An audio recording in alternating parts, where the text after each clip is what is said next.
Factom. And Paul is going to talk to us today about the killer applications we will see on blockchains in 2018. Please welcome Paul Snow.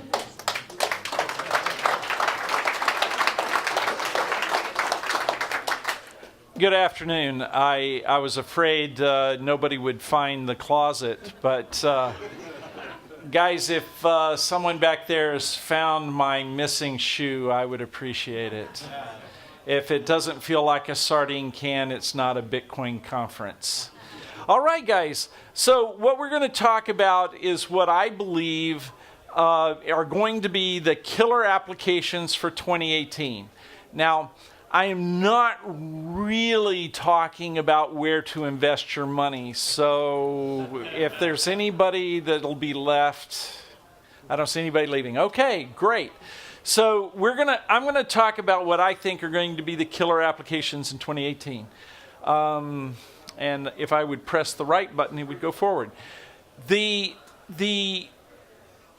real interesting thing about the blockchain is that we trust paper because it's hard to change atoms. Okay? If somebody has put something on a piece of paper and it's in a warehouse, and it's also been sent to a lawyer and you have it in your filing cabinet, it's very, very hard to go and change those atoms, right? It's very hard to go change the signatures and forge. Forgeries are caught two ways. One, it doesn't look real, and two, somebody else has another copy and then they have to decide which one's right, okay? So atoms are hard to change. Bits are really, really easy to change. If you go into a system of record, I hate to ask if we can close that. Is there any way we can close the door? Anyway, if you get inside the system of record and you change the addresses on a record or you change the amounts on a record, then you change the data and everybody believes it. And so you've changed that. So bits are too easy to change until we had a blockchain. Once we have a blockchain, we can actually create bits that are really, really hard to change. And of course, that's what we're doing at Factom. And I believe that 2018 is going to be the year of trustworthy bits.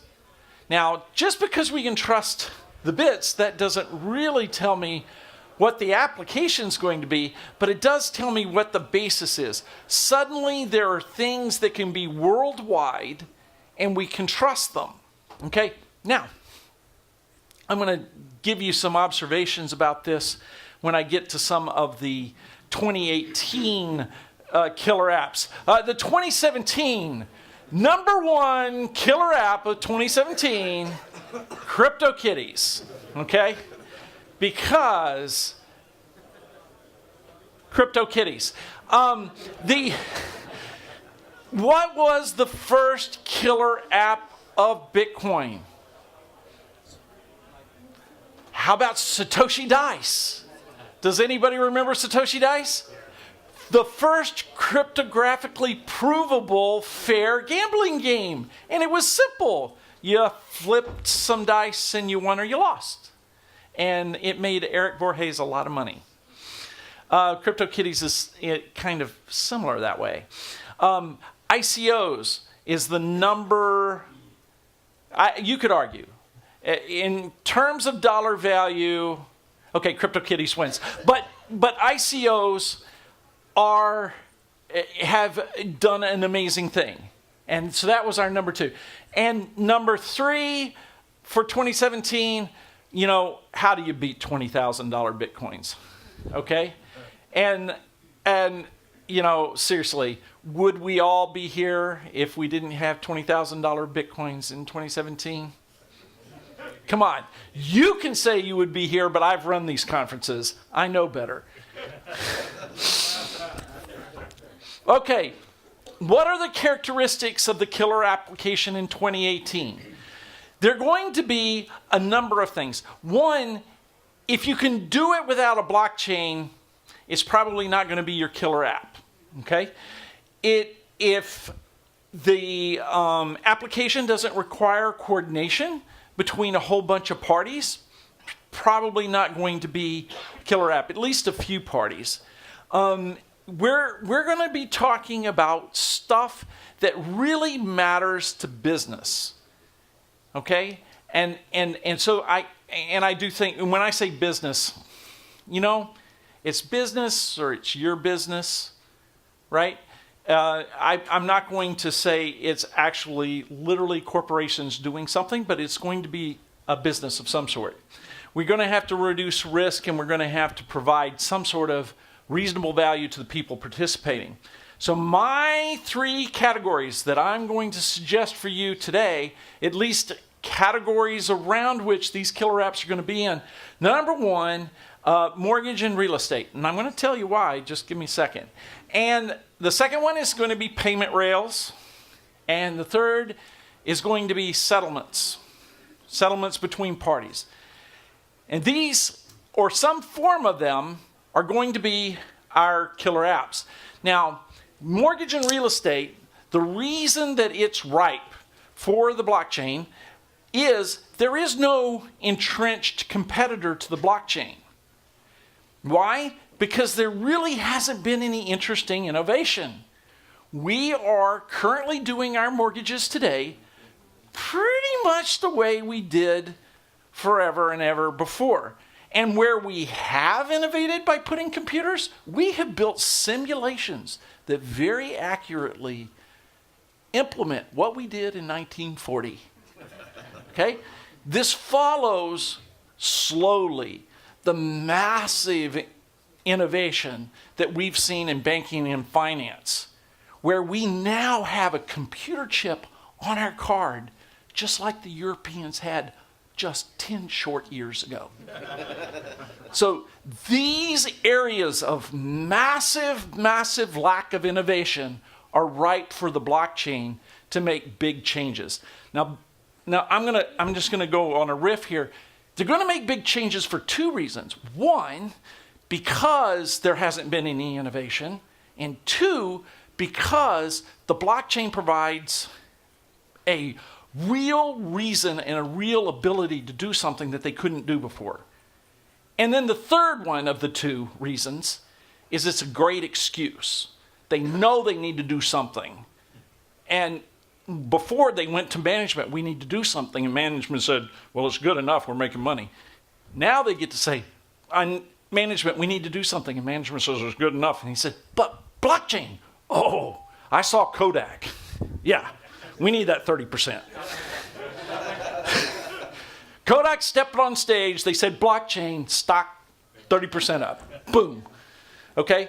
You need audit trails. You need to coordinate between parties over time. You have this lack of innovation. This is why real estate is prime for innovation in 2018.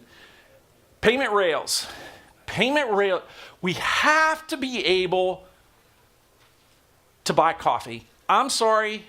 I know that a lot of people think it's just store value. We're going to have to buy coffee. All right? Because if you didn't have coffee today, you wouldn't be awake now. Coffee is how we write software. We have 3 possibilities. We have Lightning, at least 3 main ones that I'm looking at. We have Lightning, we have Plasma, and we have DAGs. Now, oh, okay, DAG fan.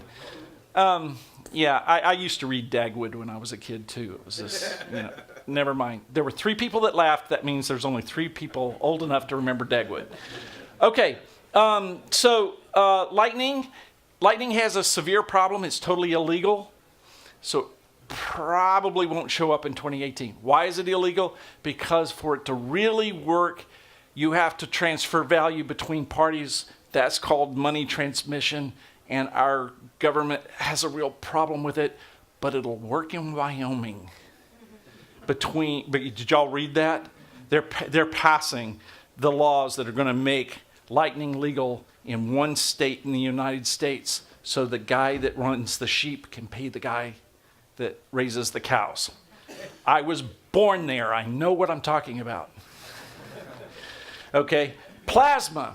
Plasma is a general category of smart contracts that create domains under which transactions can occur off the ledger and can be settled between parties, and you can trust it because the smart contract will punish the party above if it fails to process the transactions and validate the transactions properly.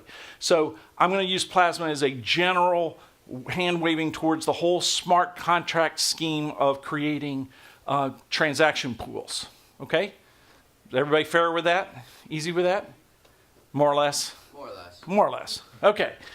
And DAGs, directed acyclic graphs. Let me say that again slowly.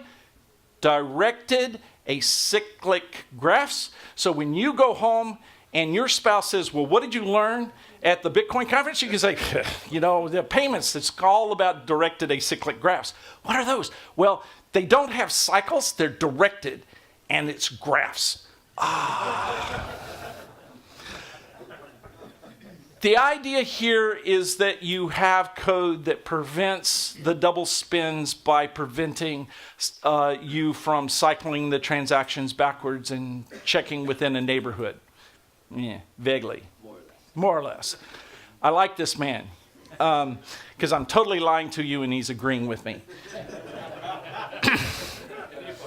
The whole idea here, though, is in 2018, one of these things is going to get delivered, and that's going to be a killer app. I don't know if it's going to be a huge amount of the money that the applications and wealth and everything inside of Bitcoin, but 2018 is when it begins. Okay? Settlements, audibility, transparency, faster settling times, these are all great, but there's settlements between lots of parties. I could fold this into the whole idea of supply chain management, making sure that you're tracking something as it goes along and tracking the payments, not just the provenance of, the history of the items that are going through the supply chain, but also manage the payments going back and forth. There is a real problem with paying people in Africa. How many banks do you think are at the bottleneck to making any payment in Africa? 2. There are 2 banks in the traditional banking financial system that handle pretty much everything that goes on in Africa. And so that's a bottleneck, and that prevents trade. So if we can create alternate mechanisms of settlement between parties, and we can speed all that up and get the transactions moving, then a whole continent with vast amounts of resources can pick themselves up with their own resources and with their own ingenuity and their own enterprise, and we can seek to make some differences. And by the way, if I go back to mortgage, if we can document property rights worldwide, we will change the world. And the only way you can document property rights in any sort of reasonable way when there's so many interests that are against it is via the blockchain. I encourage all of you to read up on Hernando de Soto and the mystery of capital and some of the things that he's talking about. But I will say this one thing: how does ISIS hold territory in the Middle East? They hold territory by issuing property rights for the informal understanding of property in those areas. It's property rights that lets them hold those territories. If we can document those informal property rights and we can get governments to recognize them, we can push terrorism back. You can't do it with guns. You've got to do it with assuring the population that they can own their stuff and they can make a living.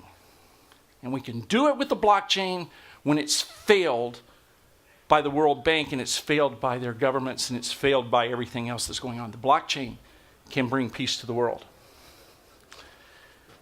And And that's Factom. And that's where I see 2018. I see the dawn of a lot of huge and massive changes. And I've kind of given you the layout of how and why I think these are the direction it's going. So I'm open to any questions. Yes, sir. So you mentioned with smart contracts, you can punish someone who's not doing due diligence or doing their job. How does that work in practice? How does Plasma punish people if they don't manage the subcontracts beneath the contract? You have this smart contract, and there's Ethereum and Solidity, and magic occurs. I'm not really an expert on the smart contracts and exactly how they code them, but more than likely, as I understand it, if you can provide cryptographic proof of malfeasance to the level above, then the level above punishes the level below. Is that correct? More or less? More or less. More or less. So it's about the fact that malfeasance always comes with a cryptographic proof of malfeasance in the blockchain space. Is there kind of currently an expert in that area of smart contracts? Well, this guy over here is critiquing me pretty good. So, yes, sir. Are you an expert in smart contracts? Anyone in here, this is what I do at my meetup, anyone in here claim to be relatively intelligent on smart contracts, and particularly Plasma? Is there a Plasma guy in the house? Wow. At the Bitcoin Ethereum meetup, we don't have a Plasma expert.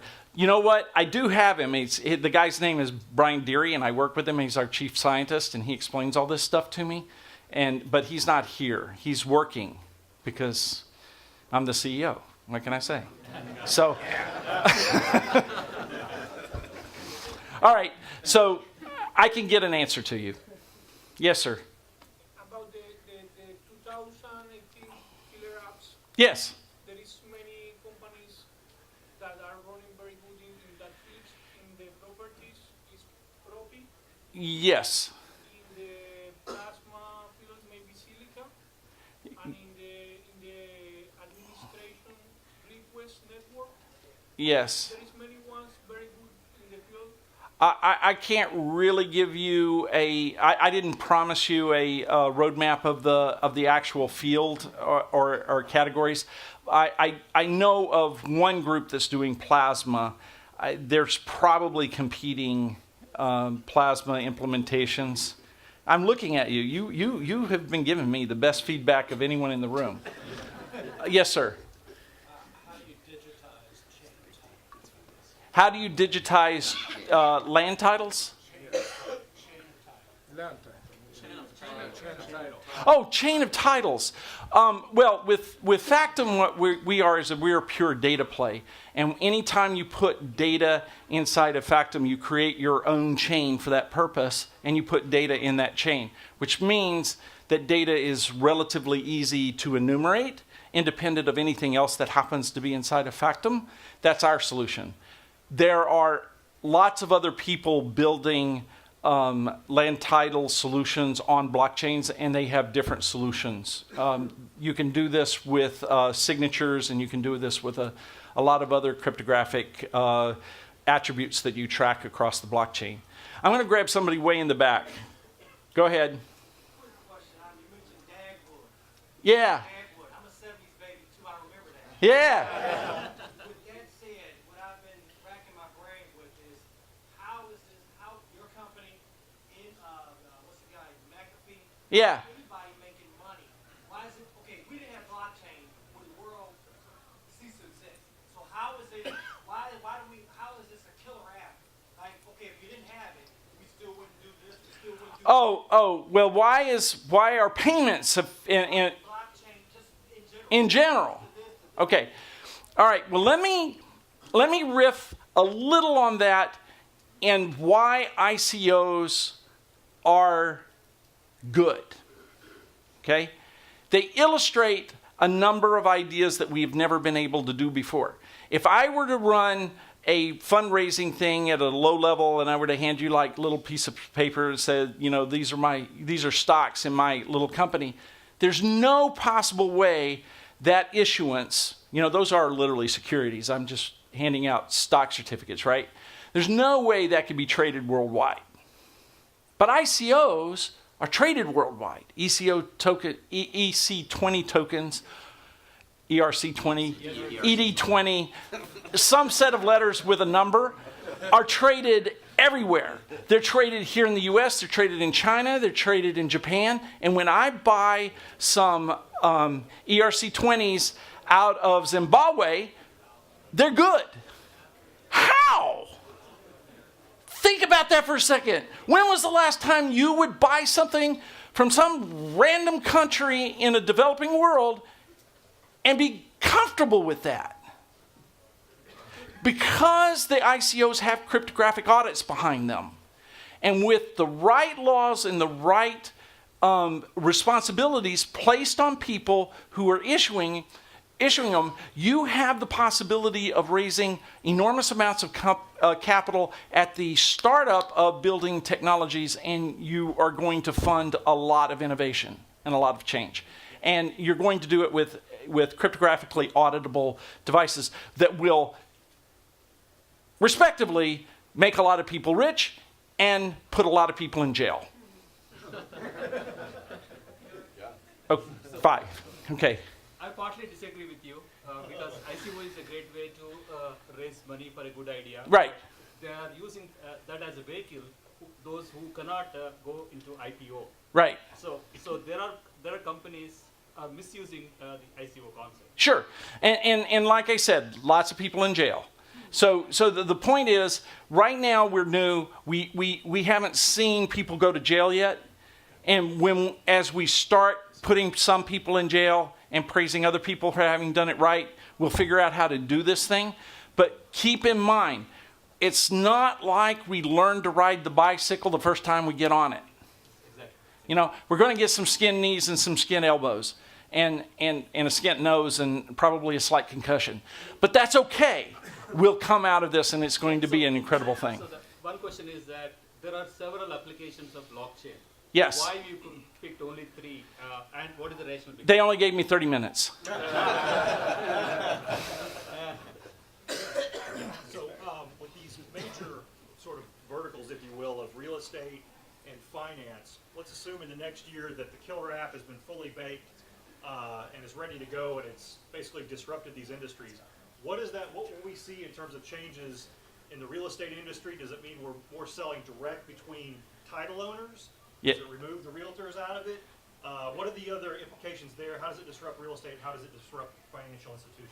What I believe is going to happen is the same kind of disruption we've had in hospital administrations and funeral homes over the last 15 years, which is, as we improve the safety of automobiles, we have fewer funerals and we have fewer admissions into hospitals.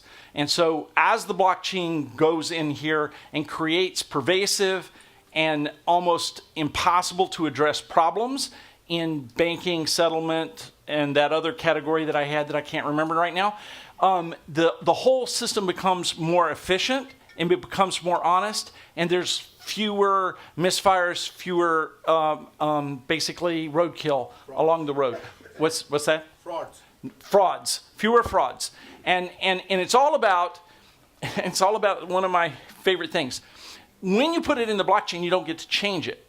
So here's the problem: you want to lie, but you don't know what lie you can get away with tomorrow. But you got to go on record today. This makes lying very, very hard. You don't know what lie you want to tell tomorrow today. Therefore, it makes it really, really hard to lie. Lying less is really, really good for all of us. So that doesn't really answer your question, and I get it. But what I think you see is a reduction of all the bad things that we're already seeing. They just kind of go away. Is perhaps one result 1 minute. then, if it takes out a lot of these other things that are happening, could it reduce fees, for example? Yes. Banking fees, could it reduce Yes. real estate transactions? Yes. It can reduce fees. Blockchain will reduce fees. It will reduce transaction fees. It'll speed things up. It'll do all kinds of things. And I'm being told I'm out of time. I was also told I had to juggle.